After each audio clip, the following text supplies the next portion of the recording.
Howdy there, Isaac here. We're nearing the end of the Z portion of this story, one which has seen an outstanding amount of growth for not only Cell, but this channel as a whole. But enough with the intro. Let's see what may have happened if Cell survived. The story starts now. While Boo was fighting off Janemba, the B-team, being Kogu, Zangia, and a few others, were busy gathering the Dragon Balls. They thought it might be a good idea to revive Goku, or maybe even Soma. Either way, they knew the magical orbs would be invaluable. Within the hour, they had successfully gotten all 7, and were about to summon Shenron, only for King Kai to intervene. He told them everything had already been taken care of, and that Goku was busy trying to solve the problem in Otherworld. This left the B-team with nothing to do but watch, something Kogu and Pui were particularly disinterested in. However, Dende noticed the other villains were busy terrorizing the nearby towns, and while he knew that could be reversed with the balls, he really disliked letting this happen. And so, Kogu, Pui, and the others went off to save said towns.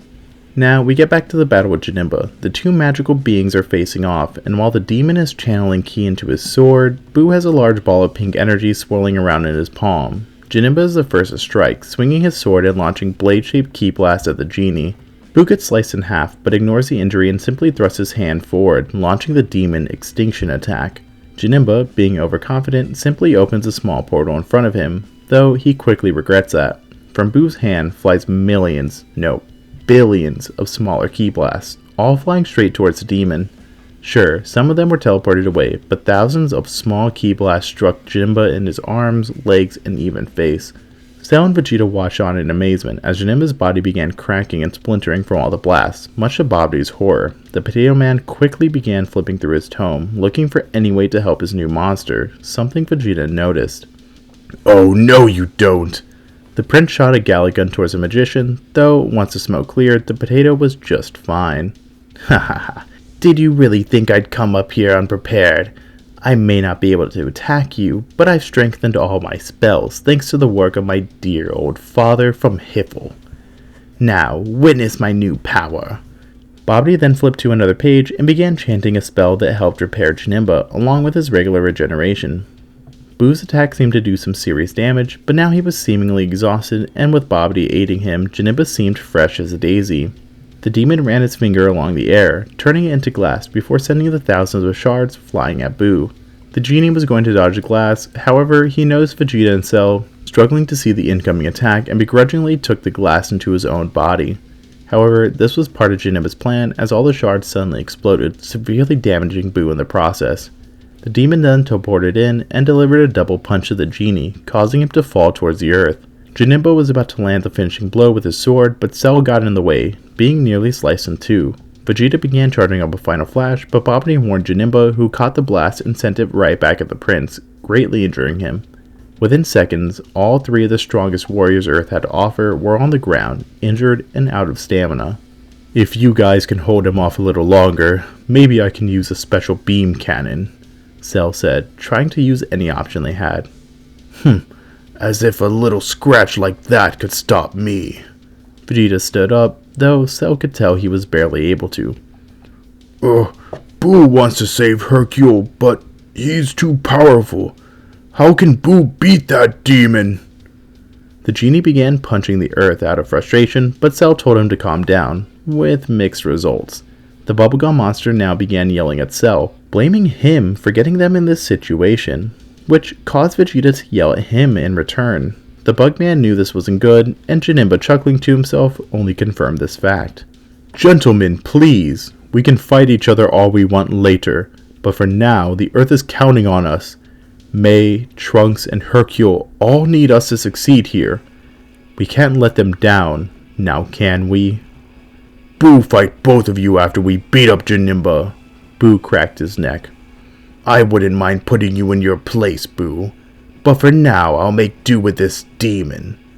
Vegeta cracked his knuckles in turn, and thus the 3 were ready to face off with the demon once more. Meanwhile, in Hiffle, Piccolo and the kids were racing towards King Yema's place as fast as they could, though these weird jelly beans kept getting in the way. They couldn't be punched away, but luckily, while trying, Trunks screamed out some obscenities, and they discovered the weakness of Janemba's magic. The kids, being kids, immediately began cursing like sailors, enjoying the chance to do so, while Piccolo just sighed and rubbed his head in disappointment that they even knew such words. Then he remembered the things he did as a kid and decided, yeah, this wasn't so bad. He then joined in, using his years of trash-talking enemies to utterly decimate the jelly beans. It took around half an hour, but eventually the squad made their way into a large rectangular chamber with a large jelly bean in the middle, this being the one that held King Yema in place. However, for as good of news as this was, they weren't the only ones there. Within the chamber stood Goku and some weird green guy facing off against what looked like a purple version of Janemba. The squad moved in, with Piccolo asking what the hiffle was going on. Goku introduced his good friend Piccon and mentioned that this was a clone of Janemba who was guarding Yema. Luckily, he wasn't as strong as the original, but was still pretty durable.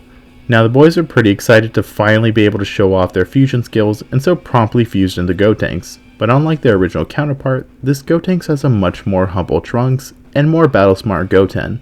This means instead of going Super Saiyan or Super Saiyan 3, they choose the much more energy-efficient Super Saiyan 2, and with Goten's increased ki control, they're able to keep up their fusion intact for longer instead of just powering up willy-nilly.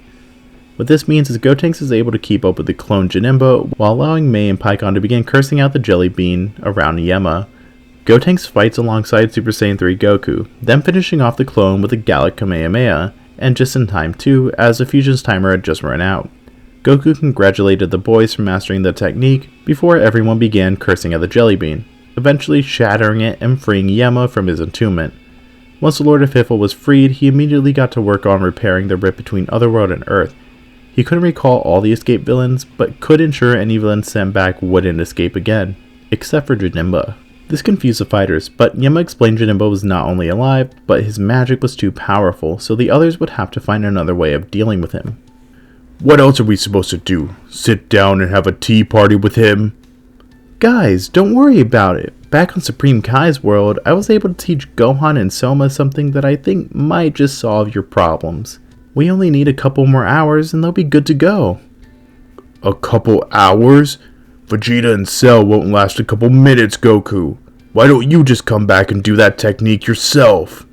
The Saiyan then explained he couldn't come back and the Earth would be fine without him, much to Piccolo's frustration. The Namekian begged King Yema to make an exception and allow Goku to come back, and while he was tempted, he took a quick look at Gohan and Soma's progress and decided they'd probably be fine. With that, all Piccolo and the children could do was fly back to Earth. Now, back at Ground Zero, Cell and Buu were all that was standing between Janemba and the destruction of the world. Vegeta had been knocked out long ago, but thanks to regeneration and quickly restoring stamina, the other two managed to stay in the fight. However, while both Buu and Cell were injured and exhausted, Janemba didn't have a single dent in him, all thanks to the wizard constantly aiding him with magic. Yema had tried to pull Babidi back to Hiffle, but he pulled an Uno reverse card and used magic to keep himself in the living realm, with some help from Janemba's own magical abilities. But for as powerful as the Potato Man was, he wasn't ready for a kamikaze ghost. That's right, Piccolo and the kids got a little speed run thanks to Yema intervening, and Gotenks was able to reform seconds before arriving on the battlefield.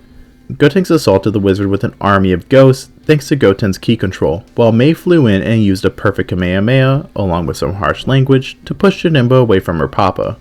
Together, with Gotenks and Mei revealing the demon was weak to insults, the squad was able to keep Janemba at bay. This caused Babidi to panic as his barrier started to crack. He quickly flipped through the book and found a spell that may increase Janemba's power, but he needed to siphon energy, something he couldn't do. Well, normally that would be the case, but the wizard remembered the psycho threads his minions used earlier, and if they could use them, so could he. After a couple of minutes, Mr. Potato Head was able to conjure up some threads, and just as Gotenks went Super Saiyan 3 to finish off the wizard, he was wrapped in these threads. They were enhanced with dark magic, and while Gotenks could break them, the others weren't so lucky. The warriors were drained of their energy within minutes, Gotenks barely able to break them free before they were sent to Otherworld. He was glad he could save everybody, but this relief was quickly turned into fear as he felt Janemba's power spike. The fusion nervously turned around to see Janemba's body morphing, his carapace growing spikes and turning black while his Majin symbol disappeared and red electricity covered his body. And like that, just when they had taken a step forward, Babidi made them take 2 steps back. Gotenks began insulting the demon while spawning several ghosts, the insults only slightly cracking the demon's carapace. A single sword swing sent the ghost into oblivion, while Gotenks was sent flying back. At this point, he was the most powerful one there. He had to fight this thing, but what could he possibly do? He went to spawn more ghosts, but Janemba teleported right in front of him and delivered a devastating knee to the boy's gut, sending him right back into his base. The demon was about to drive his spiked elbow into the fusion's back, but a special beam hit the back of his head. Both Piccolo and Cell were floating there, and Janemba simply smirked before flying over towards them. He blasted Piccolo away, ending him in one blow, while driving a fist clean through Cell's gut, before using a mouth blast to blow his head clean off. This caused Mei to rage out, and she was about to charge in, but 3 people teleported in, one of which stopped her. Calm down, sis. Dad will be fine and Piccolo can be revived. Use your head. Mei looked up to see Soma, and he was actually alive. He didn't have a halo or anything, but she knew he... We can go over that later. For now, we have to finish this monster. Gohan, now!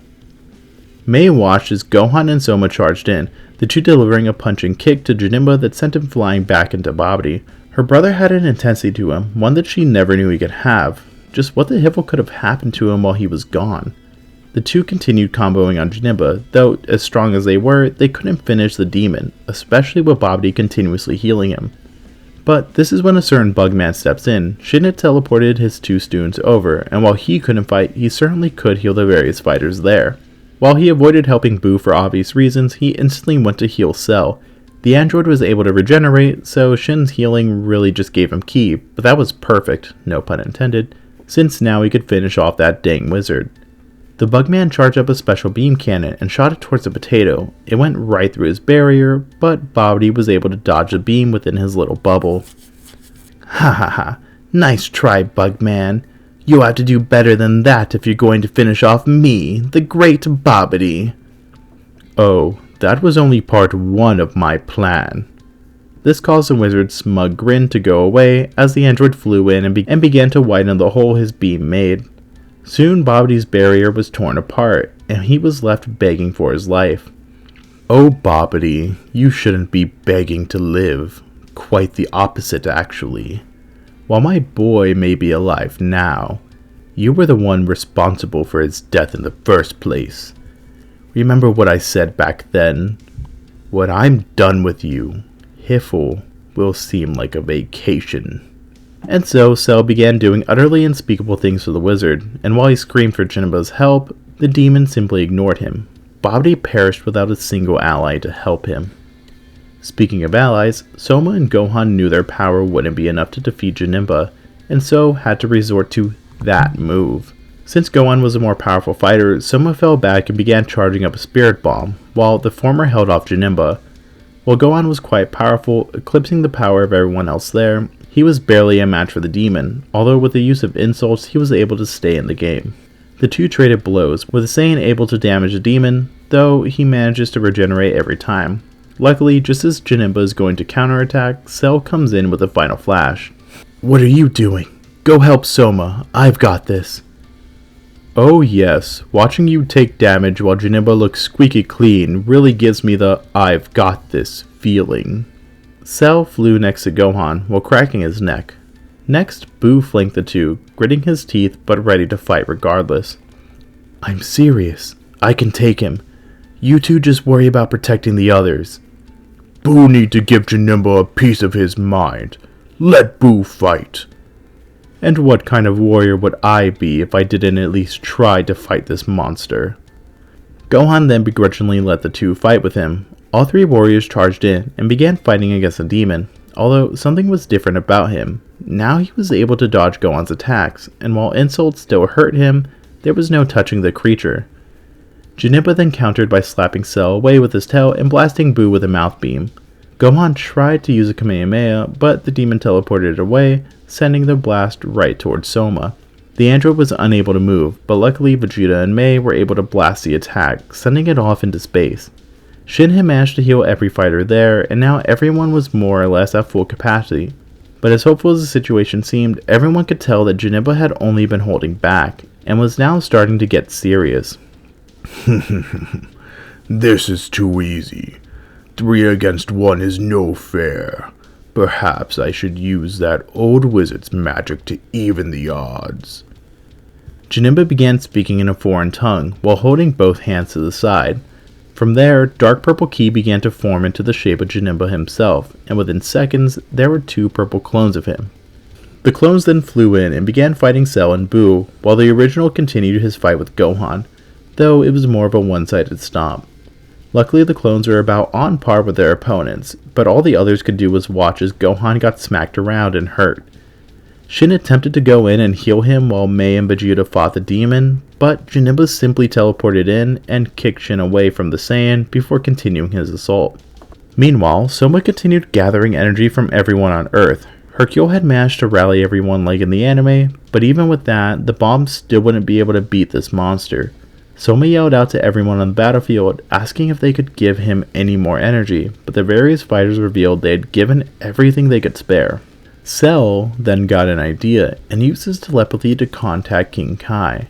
He asked if the Kai could contact the Namekians, the Herons, the Connasans, and everyone else he or the other Z-Fighters knew. The Kai, along with Kibito, who was listening in on this, began contacting the various planets for their help, and Soma felt his spirit bomb beginning to swell.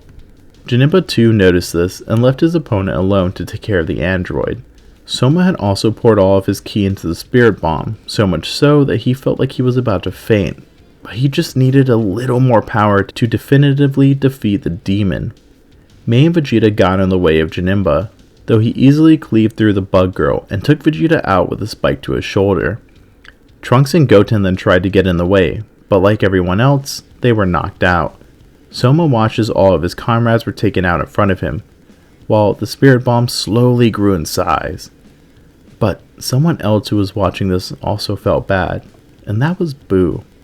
While he didn't especially like these people, he knew Hercule trusted and was friends with them, and he really disliked Janemba bullying friends of Hercule. The bubblegum monster reached out a hand, and in his anger, managed to unlock a power deep within himself, if only briefly.